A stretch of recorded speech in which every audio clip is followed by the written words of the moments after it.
2021년 11월 10일 수요일입니다.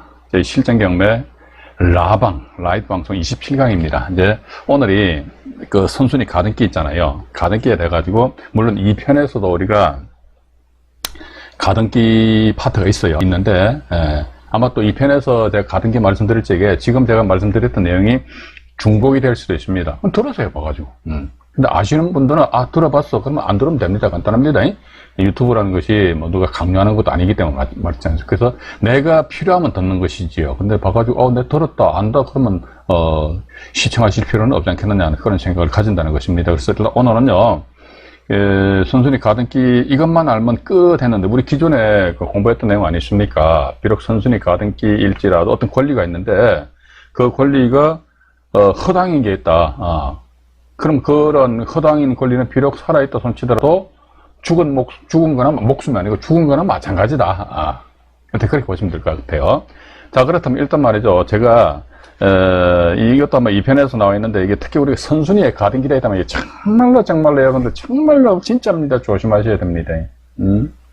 어디 인터넷, 경매 동호회인가 보면 말이죠. 자기네들 선순위 가등기 전문이라고 막 떠벌리는 그런, 카페가 있는 모양이더라고요. 근데 저는 사실 그렇습니다. 봐서 이게, 저 같은 경우는요, 제가 새가슴이라서 그런지 몰라도, 선순위 가등기에 있다 그러면 선순위 가등기에 대해서 해결할 수 있는 비책이 있다. 그건 제가 함부로 말씀 못 드립니다. 그러니까, 전공법으로 원리 원칙대로 접근해 봐가지고, 나름대로 내가 조사를 해보니까 도대체 이게 답이 안 나온다. 그러면 그 물건은 뭐다? 경매 투자에서 제외시킨다. 이것이 나의 정신 건강에 대단히 이롭다라는 그런 말씀을 드려보고 싶습니다. 그래서, 일단 오늘도 역시 마찬가지, 여기 이제 생생경매, 아직도 진도 상당히 늦게 나가지요. 우리 이 책이 한 600페이지가 넘는데, 이제 겨우 40페이지 지나버렸네, 이게. 1년도 더 걸릴 것 같아. 그럼 1년 더 걸린다 그러면 내가 아예 그냥 월수금에서 월화수목금에서 주 5일 강의해버리죠, 뭐. 다른 채널에서 보니까, 라이브 스트리밍 해가지고 라이브 방송 하긴 하는데, 아이고, 어떤 데는 보니까 뭐, 일주일에 한 번 하는 데 있고, 어떤 데는 한 달에 한 번 하는 데 있고, 그런 거는 저기 큰 의미가 없어요. 연속성 계속 이어져야 될 거 아닙니까? 그죠? 그냥 경매 정보에서 물건에 삐끔 보여주고 말이지. 이게, 그런 건 제가 볼 때는, 라이브 방송이 아니다. 저는 그래 보고 있습니다. 남의 채널 얘기할 필요는 없고요. 자, 그러면 오늘은 말이죠. 우선, 선순위 가등기에 대해서 정말로 조심하십시오. 라고 제가 말씀드렸는데, 칠판으로 또 옮길게요. 옮겨가지고, 개략적으로 이제 말씀을 드려보도록 하겠습니다. 자, 이 사건은 어떻게 되었느냐. 그러니까, 이게 먼저 부산에서 있었던 사건입니다. 이거 아마 우리, 어딥니까. 네이버 카페 건강보다 클럽에서 박사방송 들으셨던 분들은 이 내용을 아마, 꿰뚫고 계실 겁니다. 누구냐. 그러니까 우리 최선영님 아실 것 같고, 대찬인생님 아시고, 떡갈비님 아실 것 같고, 백만선님도 아실 것 같고, 그죠? 채팅창에 뵈니까, 누구신가요? 아까 나사랑님한테 말씀드렸고, 류치영님이신가요? 네, 반갑습니다. 오늘 처음 뵈는 것 같네요. 어쨌든 많이 또, 오십시오. 주여사님 오셨네요. 아이고, 오늘 주여사님 4분 지각하시네, 4분. 지각하면 안 돼요, 봐가지고. 예? 저는 방송 8시 한다면요. 한 1시간 전부터 스탠바이 하고 있습니다. 한마디 쫄고 있다는 거지. 이게 라이브 방송이게요. 이게 사람 스트레스예요. 1시간 동안 뭘 떠드냐고 봐가지고. 그죠? 이 1시간 동안 이게 방송 사고라는 거는요. 딱 보고 3초 동안 말이 없으면 방송 사고입니다. 그럼 지금 3초 동안 가만히 있어 볼까요? 이 방송 사고라니까요. 근데 이게 1시간 동안 그냥 계속적으로 떠들어야 된다고 생각하니까 그전부터 막 한마디로 쫄고 있어요. 그럼 자꾸 지각들 하시면 안 되지. 강소나무님도 출석은 잘 하시는데 오늘 지각하셨네. 어쨌든 이 물건은 부산에서 있었던 사건입니다. 부산에서 있었던 사건인데 이 사건에 대한 스토리를 간단하게 말씀을 드려볼게요. 하고 이것도 제가 파워포인트로 자료를 정리했기 때문에 다시 한번 더 이제 2차적으로 부연해서 또 말씀드릴게요. 편의상 A라는 사람이 가등기를 설정했어요. 그 다음에 B라는 사람이 저당권을 설정했습니다. 그 상태에서 B라는 사람이 임의 경매 신청을 했어요.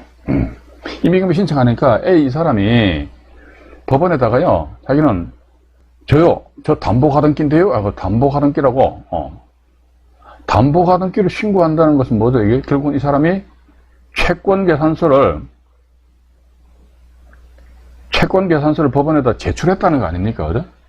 그러니까 우리가 담보가등기하고 저당권은 이제 사촌지간이니까, 따라서 담보가등기로서 또 이제 법원에다 신고를 했어요. 신고를 하니까, 법원에서 보니까, 선순위, 우리가 이제 가등기 담보등에 관한 법률 규정을 보게 되면요, 선순위의 가등기에 했을 때 법원에서는 그 가등기권자한테 최고를 한답니다. 왜냐면 법원에서도 그 선순위 가등기가 담보가등기인지 보전가등기인지 알 법이 없거든요. 이러다 보니까 최고를 한대요. 그래, 이봐, 당신 저기 돈 꽂았어? 그럼 담보가등기야. 그럼 돈 꽂은 게 아니야? 그럼 보전가등기야. 그러니까 담보가등기인지 보전가등기인지 빨리 빨리 신고하라, 이 법원에다가. 아마 그래서 법원에서 이제 A라는 사람한테 그런 문서를 보내가지고 가등권자는 담보가등기인데요 해서 법원에다 채권계산서를 제출한 것 같습니다. 그럼 법원에서는 이 사람이 담보가등기구나. 알았어. 담보가등기에 따라서 이 물건에 대해서 경매를 진행시키는데 이 담보가등기를 보고 이 물건에 대해서 1차 감정 가격을 경매가 진행되다 보니까 이게 1차 감정 가격이 보니까 2억 8천만 원을 해가지고 경매를 여기 땅 경매 진행시켰어요. 경매를 진행시켰는데 그 뒤에 보니까 어떤 분이 보니까 이게 보면은 1억 1,469만 원에 이 물건을 낙찰을 받았습니다. 낙찰을 받았는데 여기에 보면 제가 조금 전에 채권계산서를 제출했다고 그러는데 말이죠. 이게 보면요, 이분이 매매 대금의 일부랍니다. 매매 대금의. 이게 매매 대금의 일부라 이것은 담보가등기가 아니거든요. 일부, 그죠? 왜냐면요, 이 담보가등기라는 것은 순수하게 우리가 이렇게 보시면 돼요. 은행에서 돈 빌려준 거 아니면 여러분들이 뭐 아는 지인한테 돈을 구워주잖아요. 그죠? 구워주면서 저당권 설정할 수도 있지만 담보가등기 설정할 수 있는 것이 있단 말이죠. 근데 매매 대금이라는 것은 여러분들이 지인한테 돈을 줄 적에 그럼 그 사람의 소유 부동산의 소유권을 내가 가져오는 건 아니잖아요. 매매 계약이 아니잖아요. 근데 보니까 이 사람이 애매하게 했어. 저 담보가등기인데요 하면서 매매 대금의 일부로서 이게 보니까 일부 금액이 1억 6,340만 원에 돼가지고 채권계산서를 제출을 하였던 모양입니다. 그런데 법원에서 보니까 담보가등기구나 해서 담보가등기를 보고 경매를 진행시켰는데 1차 감정가격이 2억 8천만 원인데 이걸 봐가지고 C라는 사람만의 편의상 C입니다. C라는 사람이 1억 1,469만 원에 낙찰을 받았다는 거예요. 낙찰 받고 나서 그 뒤에 A라는 사람이 법원에다가 정정신고했어요. 정정신고했는데 제가요 사실은 담보가등기로 했는데요. 담보가 아닌 보존가등기 걸랑요. 그래서 보존가등기로 해서 정정신고했다니까요. 정정신고. 보존가등기로 해서 정정신고를 하였다더라. 그럼에도 불구하고 법원에서 말이죠. 이걸 아마 무시를 한 것 같아요. 요거 대법원 사건번호 하나 적어드릴게요. 대법원 95다 51,694호 사건입니다. 대법원 95다 51,694호 사건인데, 그래서 법원에서 하면 이걸 보존가등기인데요 라고 정정신고하였음에도 불구하고 이거 무시해버리고 이 사람이 1억 1,469만 원 낙찰을 받았으니까 이 사람한테 대금 지급, 이게 92년도이니까 대금 지급 기일이겠지, 그죠? 대금 지급 기일을 지정해가지고, 여봐, 대금 납부해. 그 C 사람 대금 납부했어요. C가 대금을 완납을 하니까 배당표는 어떻게 작성했느냐? 그러니까 법원에서는 이 사람을 담보가등기로 보고, 사실은 보존가등기인데, 담보가등기로 보고 이 사람한테 1등을 해가지고 배당표를 작성했어요. 1등을 해가지고. 그 다음 보니까 나머지 잔여 금액이 있으면 저당권자한테 2등을 해서 배당이 이제 주어진단 말이죠. 그래서 배당표가 작성되니까 B 저당권자가 A 이 가등기권자에 대한 배당표에 대해서 이의를 제기했습니다. 이런 경우는 배당기일 날 배당표에 대해서 이의가 있는 사람은요, 배당기일 날 법원에 가서 반드시 그것도 구두상으로 배당 이의를 해야 됩니다. 만약에 배당에 대한 이의가 있어, 그럼에도 불구하고 그냥 멍 때리고 가만 앉아있어요. 그러면요, 끝나버려요. 배당기일 날 배당에 대해서 이의가 있음에도 불구하고 배당 이의를 안 했다. 그러면요, 이런 뭐다? 그 당의 경매 물건의 이해관계인들은 그 배당표에 대해서 모든 걸 수긍한다. 이게 오케이, 끝나버리는 거예요. 그래서 아마 이제 이분 같은 경우 배당기일 날 무슨 소리 하느냐, 이 가등기 말이지. 이 사람이 사실은 보니까, 이분이, A라는 분이 사실은 이 아파트를 분양을 받았는데, 분양 대금이 2억 6천340만 원이었어요. 그 중에서, 매매 대금이 일본이니까 1억 6천340만 원이고, 그죠? 나머지 1억은 대금 납부를 안 했어. 근데, 매매 대금이죠. 그죠? 매매 대금 납부를 안 했는데, 매매 대금을 납부하지 않은 이유가 뭐냐? 그러니까 아파트 앞에 보니까 진입로가 있는데 아마 진입로 이게 좀 제대로 정비도 안 되고 이렇게 된 모양입니다. 이런 상태에서 건설 업체에서 이 부도가 나는 바람에, 이렇게 전 나머지 자녀 분양 대금을 줄 수는 없는 거 아닙니까? 그죠? 그 대신, 야, 저 회사가 부도가 났기 때문에, 야, 이게 또 누구한테 이중으로 묵을까봐 그게 걱정돼가지고 이렇게 가등기란 그런 내용이랍니다. 그런 내용을 B 입장에서 봐가지고요, A에 대한 배당에 대해서 이의가 있다. 이 사람은 담보가 아닌 보증가등기다. 따라서 이 사람한테 배당 주어지는 금액을 주지 말고 나한테 주란 말이지. 그래서 B라는 분이 배당 이의를 제기했습니다. B라는 분이 배당 이의를 제기하니까 법원에서 그래 맞아요. 맞아. 이 가등기는 담보 가등기가 아닌 보전 가등기입니다. 따라서 이 사람한테 배당표 작성되어 있는데 이것을 배당 자체를 취소를 하고 대신 B 이 사람한테 배당을 해주세요. 이렇게 됩니다. 이러다 보니까 이 가등기는요, 가등기 같은 경우는 아마도 이제 배당표가 작성이 되면서 이 가등기 말소가 되었던 모양입니다. 근데 이 대법원조 사건 내용의 사건명을 보니까 가등기 말소 회복 청구의 소송이 이렇게 돼 있어요. 그러니까 아마도 이 상태에서 A 입장에서는요, 그래. 그럼 나는 알았어. 내가 그전에 담보인데도 불구하고 내 보존으로 내 정정 신고를 하였음에도 불구하고 법원에서 이런 짓거리들을 했었기 때문에, 근데 이게 아마 죽었다 그러면 이거 다시 되살려내놔라. 이렇게 결국은 이게 선순위 가등기가 다시 유령처럼 뿅 다시 태어났다는 겁니다. 그러면 이게 선순위 가등기다 그러니까 인수가 되잖아요. 그죠? 인수가 된다 하더라도 누가 낭패를 봅니까? 우와, 이 사람이 낭패를 보는 거죠. 그죠? 본인 입장에서 봐가지고요. 1차 감정 가격이 보니까 2억 8천만 원이었습니다. 2억 8천만 원인데 2억 8천만 원짜리를 1억 1,400만 원을 낙찰로 받았으니까 얼마나 좋겠습니까? 그죠? 예. 근데 보니까 우와 이게 인수된다 그러니까 물론 그렇죠. 이 A라는 분은 매매 대금이 일부로서 1억 6,340만 원에 대해서 한번 이제 나름대로 채권 계산서를 제출하였던 모양인데 그러면 이 낙찰자 입장에 봐가지고요. 1억 1,400만 원에다가 1억 6,300여만 원을 인수하게 되면요. 얼마입니까? 땡땡 79 2억 9,700. 그건 뭐 1차 감정 가격 2억 8천만 원하고 거의 뭐 3억 정도가 투입이 되는 그런 결과가 된다는 것입니다. 여기서 제가 드리고 싶은 말씀은 우리가 안 그렇습니까? 통상적으로 인터넷상에서 돌아다니는 어떤 영상물 등을 보게 되면 말이죠. 선순위 가등기가 소멸되는 경우는 어떤 경우냐? 그러니까 첫 번째, 대체적으로 두 가지로 이제 이야기를 합니다. 첫 번째, 선순위 가등기가 임의경매 신청했다. 그건 뭐 빼다 박다 못하게 그 담보 가등기 맞습니다. 예. 왜냐면 일단 선순위 가등기가 임의경매 신청했잖아요. 임의경매 신청했다는 것은 법원에서는 나름대로 여보 당신 왜 임의경매 신청했어? 나 있잖아요. 돈 꿔줘가지고요. 담보 가등기 걸랑요? 그럼 임의경매예요. 담보 가등기다 그러니까 임의경매란 말이죠. 또 첫 번째는 이제 담보 가등기 자 첫 번째는요. 잠깐만요. 제가 또 펜이 네. 첫 번째는 가등기권자가 임의 경매 신청한 경우.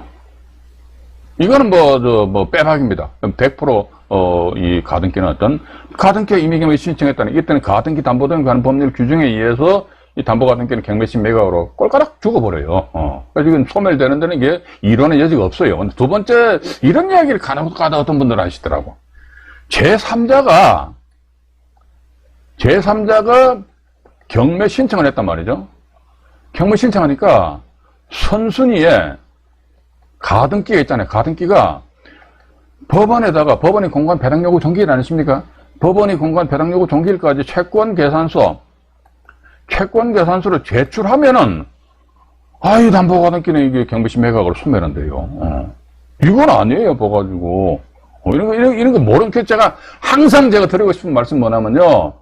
지금 제가 채널을 상에서 이렇게 말씀드리는데 제 말씀에 이의가 있으신 분들은 항시 저기 영상 물 밑에다가 댓글 다시든지 이렇게 해요. 괜찮습니다. 근데 제가 틀린 말 안 했는데도 이렇게 하면 저 혼자서 욕을 해요. 와가지고. 이렇게 한 사람 욕을 해버린단 말이지. 이렇게 하지 말아요. 그죠? 예. 그래서, 제 말씀이 틀렸다면요. 이거는 말 그대로 우리 경매 투자는요. 공부도 공부지만 돈 놓고 돈 먹는 게임이잖아요. 그죠? 그래서 제 지론입니다. 저는 모르면 확실히 모른다고 얘기해버려요. 또 저도 모르는 게 많아요.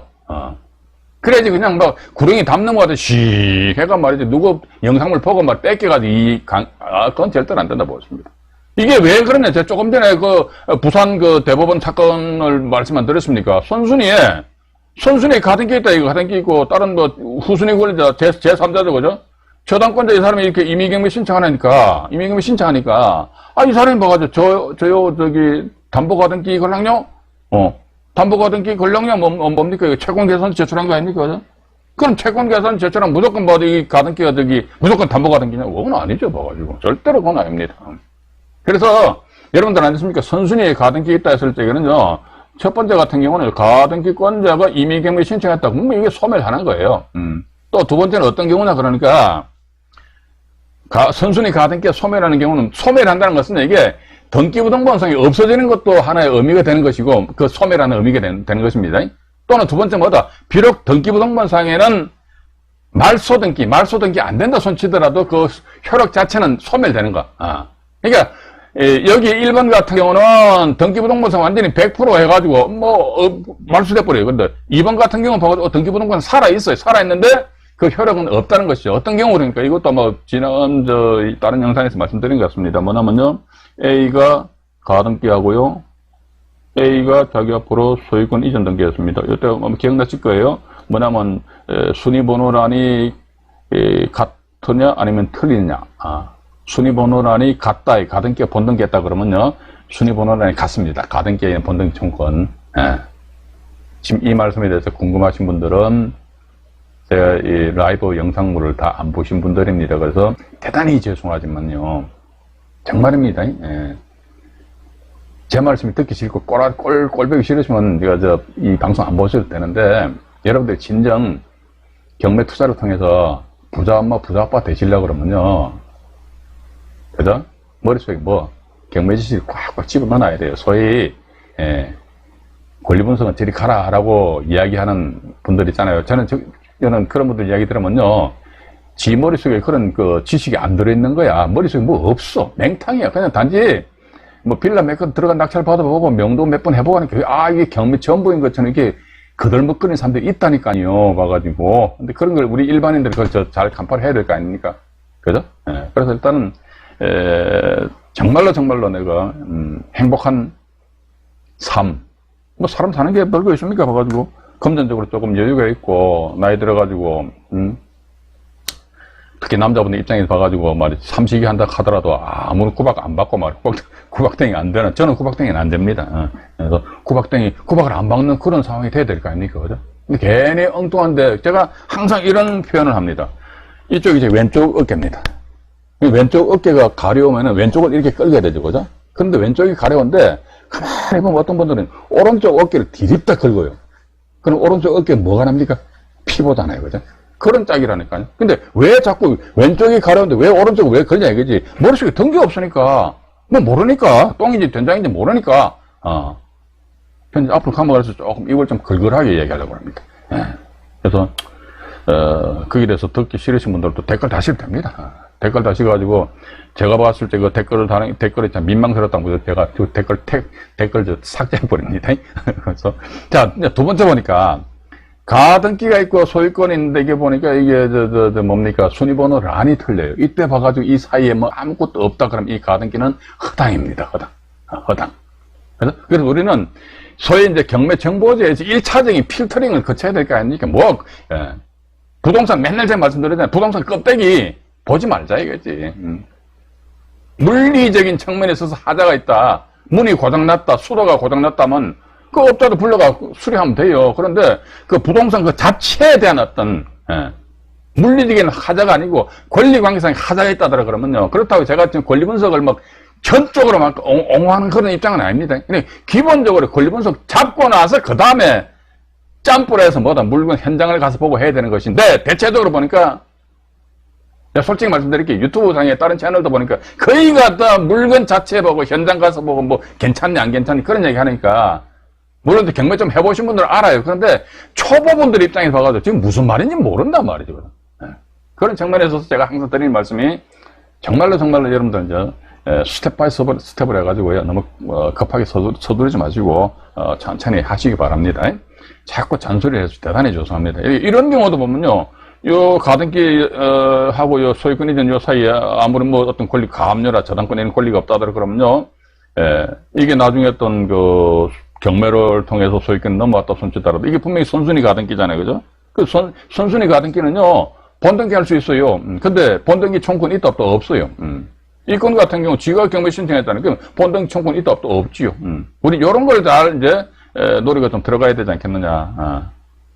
또 하나 이거는 제가 그 자료를 현재 또 가지고 있습니다만은 뭐냐면요. 이걸 제가 100% 다 말씀 못 드립니다. 근데 이게 이 건 같은 경우는 과거에 제가 운영했던 그 다음 카페 회원도 이제 개입을 한 그런 사건이고, 그런데 이게 이 사건이 어떻게 됐냐니까요. 물건지는 어디냐? 대한민국 안에 있는 아파트입니다.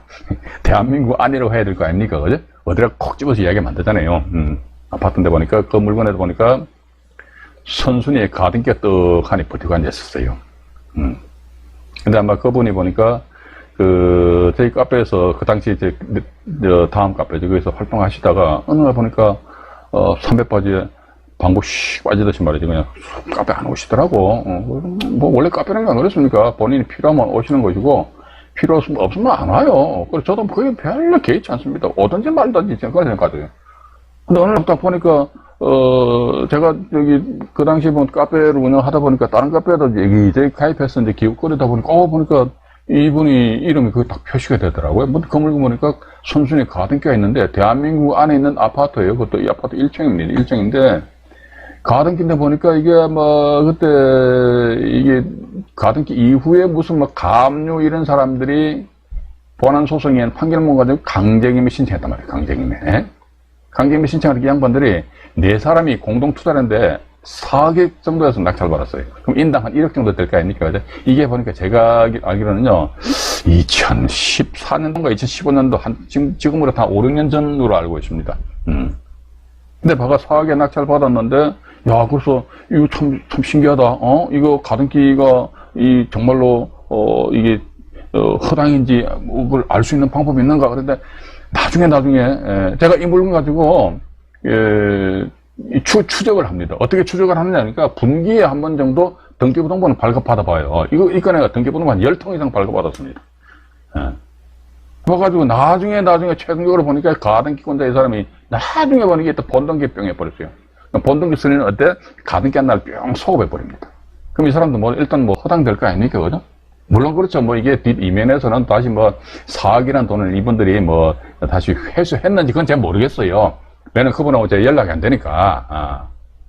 근데 제가 만약에 가등기권자라면요, 4억 안 주죠. 제가 왜 줍니까? 봐가지고 내 본등기. 왜냐면 결국은 선순위에 가등기가 있는데 이 사람이 가등기입니다. 가등기 참 조심하셔야 됩니다. 특히 선순위 가등기. 후순위 가등기를 때려다 조심하셔야 된다니까요. 왜? 그러니까 이게 있잖아요. 후순위로 이게 저당권이 있고 후순위 가등기 있잖아요. 근데 제3자가 또 만약에 경매 신청했다 이거죠.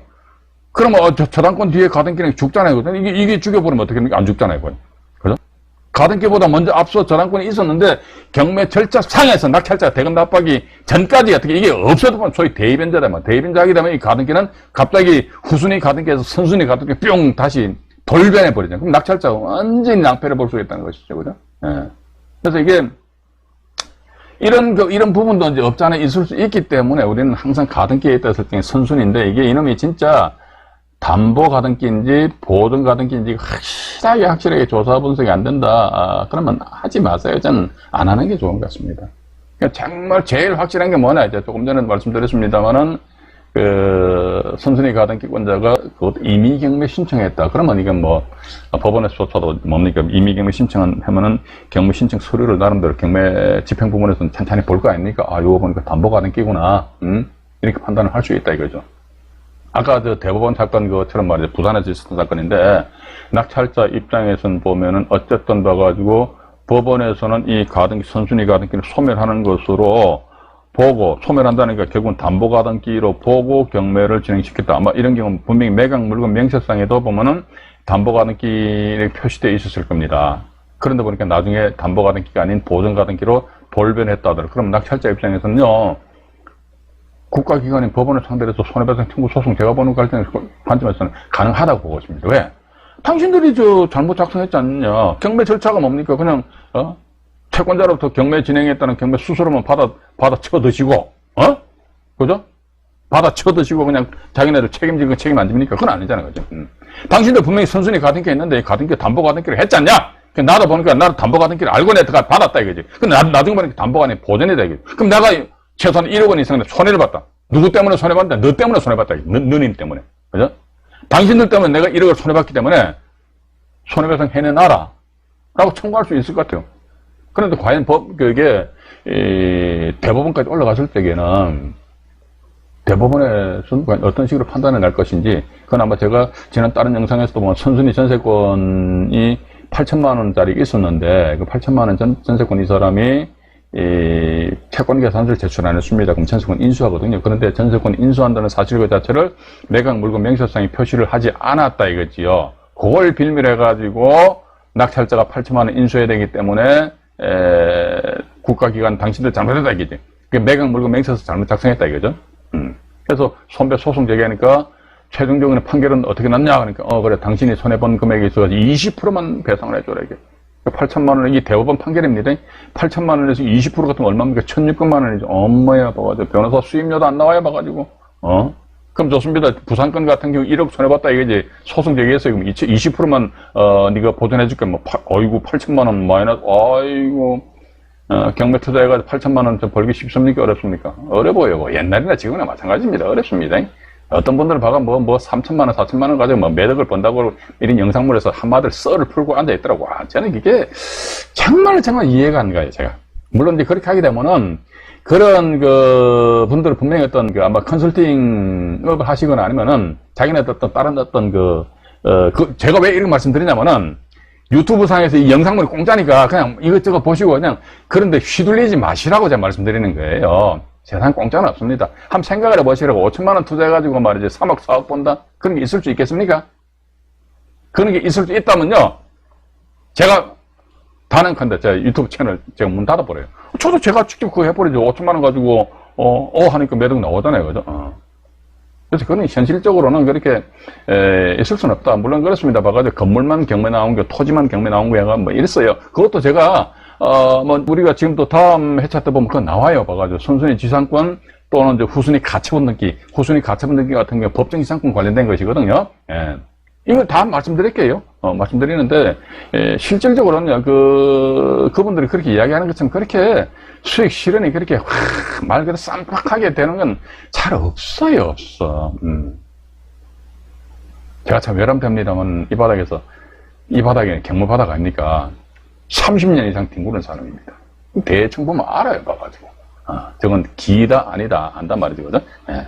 또 쓸데없는 말씀 드렸습니다. 대단히 죄송합니다. 어쨌든 봐가지고요, 이렇듯이 선순위의 관계에 있다. 제일 확실한 건 뭐다, 이게. 담보가당 기권자다. 그럼 이 사람이 임의경매 신청했다. 그럼 이건 이제 빼박입니다. 이게 무조건 죽는 거야. 아무런 허당이야.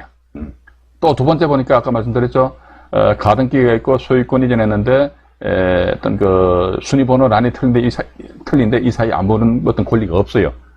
그럼 역시 마찬가지 이것도 가등기에 대한 본등기 청구는 상실해버린다. 따라서 이런 경우는 내 낙찰받고 나서 가등기가 말소가 안 된다 손치더라도 전혀 신경 쓰실 필요는 없다. 일단 그렇게 보시면서 말이죠. 이와 관련된 사건 내용입니다. 칠판을 좀 정리를 하고요. 사건 내용에 대해 가지고 파워포인트 작업을 해놨는데 그 잠깐 여러분들한테 보여드리고 일부 방송을 마쳐드리도록 하겠습니다. 자, 이게 이겁니다. 이겁니다. 대법원 95다 51,694호 판결의 사건 구성 이렇게 났습니다. 사건 구성이래. 사건 구성이 좀 그죠? 예. 자, 보니까 92년 4월 4일 날 원고가 가등기를 설정을 했어요. 그리고 또 보면은 92년 12월 11일 날 건전한권 설정했습니다. 소외가 뭐냐니까 이 사건에 있어가지고 원고가 있으면 피고가 있잖아요. 원고, 피고가 있는데 원고와 피고 이외에 있다는 사람들 소외라고 그럽니다. 또 보니까 92년 12월 20일 날 이게 진짜 냄새가 나는 것 같아요. 보니까 짜고 치는 고스톱 같기도 하고 말이지. 저도 이거 보면서 여러분들 안 되십니까? 이것도 대법원 사건 번호 제가 표시해놨습니다만은 이거 사실 오늘 방송 끝나고 나서 직접 대법원 홈페이지 들어가서 이 사건을 한번 여러분들 검색을 해 보십시오. 근데 보니까 92년 12월 11일 날 저당권 설정했대요. 1억 1천만 원. 근데 92년 12월 22일 날이야. 소외 건전한권이 이민경매 신청인데 이게 한번 보니까 경매 기입 등기는 안 된 것 같고 11일 날 저당권 설정해가지고 22일 날 경매 신청에 착수를 한 것 같아요. 그래서 경매 기입 등기는 뭐 93년도로 넘어간 것 같아요. 근데 이게 참 그렇잖아요. 11일 날 저당권 설정해가지고 22일 날, 너 돈 안 줄 거야. 하는 게 10일 만에 이렇게 경매 신청한다는 거. 또 두 번째는 어떤 부분에서 냄새가 나냐 그러니까 이 저당권자가 만약에 A라고 그러면요. A 입장에서 이 부동산을 담보로 잡고 돈을 빌려주잖아요. 그죠? 그러면요. 정말로 저당권자는 멍청한 저당권자가 아니라면요. 등기부등본을 딱 보니까, 선순위 가등기가 있잖아요. 그럼 이 가등기가 뭐냐 말이지. 응? 여기에 대한 사실관계를 분명히 조사를 해야 될 거 아닙니까? 한번 해야겠죠. 그죠? 조사해보니까, 이 가등기가 보니까, 이 보전가등기. 예. 아파트 분양을 받았는데 봐가지고, 아파트 진입로가 해결이 안 되는 바람에, 이 원고 이분이 이제 수분양자입니다. 아파트 분양받은 사람인데, 따라서 이 사람이, 이 부동산에 대해서 자기가 분양받은 아파트 호수 있잖아요. 거기에 대해서, 가등기를 했대요. 그럼 가등기 뭔 가등기다? 포동가등기잖아요. 그죠? 이 사람 분양받은 사람이 건설회사에서 돈을 꿔줬겠습니까? 돈 꿔준 거 아니에요. 그러니까 돈을 준 건 맞아요. 이게 담보가등기도 보면 너 어떻게 나 돈 줬다 이거. 돈 줬잖아요. 그죠? 보증가등기 돈 준 거예요. 그러니까 둘이 다 돈 준 건 맞는데 색깔이 틀려, 색깔이. 담보가등기한테 물어봅니다. 당신이 왜 돈 줬어? 나 저 사람 돈 꿔줬어. 그럼 보존가등기권자한테 물어봅니다. 당신은 왜 돈 줬어? 내가 돈 줌으로 인해서 저 사람이 가지고 있는 소유권을 내가 그러니까 하나는 권리고 하나는 검전 채권입니다. 예. 그래서 검전 채권이기 때문에 경매가 진행되면 배당 절차에 참여해서 깨꼬락 죽어버리고 이 권리 자체는 이것도 선순위로 되어 있다면 안 죽는단 말이죠. 그렇죠? 그렇게 보셔야 되는데 근데 이분 같은 경우 봐가지고 분명히 그런 사실관계를 확인을 했지 않았겠느냐. 안 했다 그러면 이게 또 냄새가 난다는 것이지요. 그죠? 특히 선순위 보증가등기 있다면 어떤 미친놈이 뭡니까 이렇게 돈 빌려주고 저당권 설정합니까? 또 나아가서 보니까 이 12월 11일 날 저당권 설정해가지고 22일 날 아마 경매 착수했겠지요. 이런 식으로 뭐 초스피드로 우당땅땅땅 하는 그런 경우는 제가 잘 못 봤어요. 못 봤어. 그래서 뭔가 짜고 친다는 냄새가 좀 나긴 나는데요. 다음 내용 보니까 여기 보면 이제 원고입니다. 네, 원고 이게 가등권자. 이분이 원고 가등권자잖아요.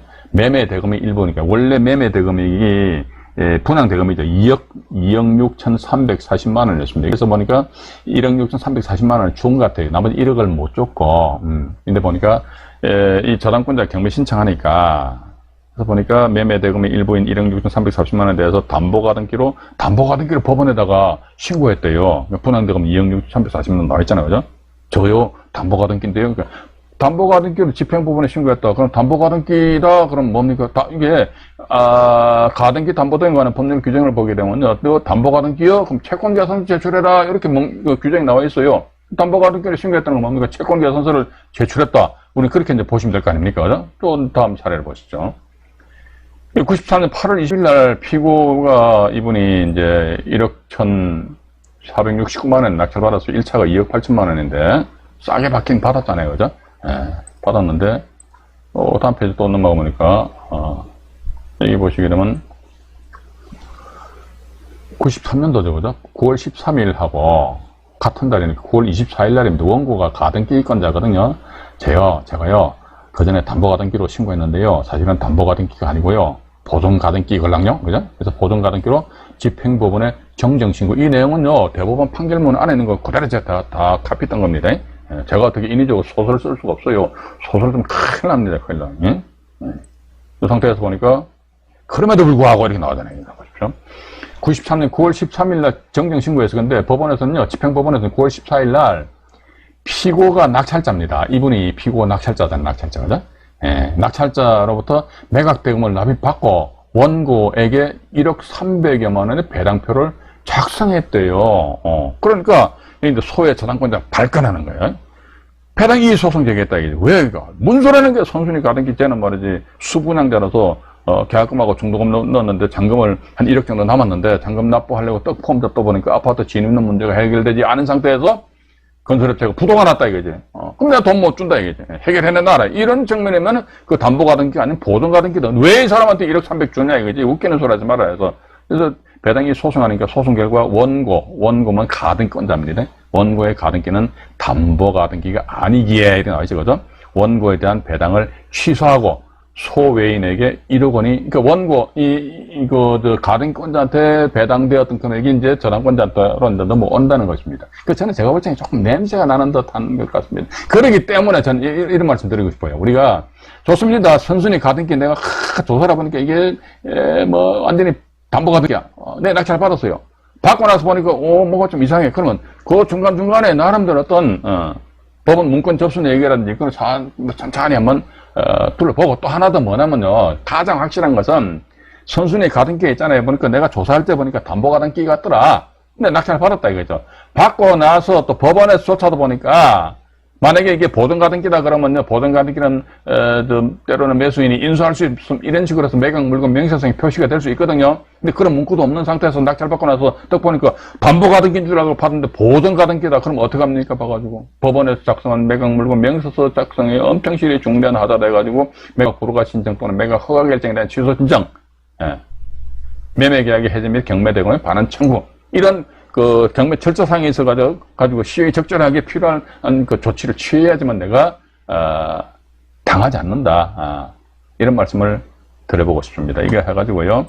어쨌든 우리가 선순위에 가등기가 되어 있다 그러면요, 우리는 정말로 좀 조심을 하셔야 되지 않겠는가 하는 그런 생각을 가져보게 됩니다. 일단 제가 여기서요, 일부 방송은 이제 마치고 그다음에 다시 화면 정리를 해가지고 이제 2부 방송에서 여러분들 찾아뵙도록 하겠습니다. 1부 방송 마치도록 하겠습니다.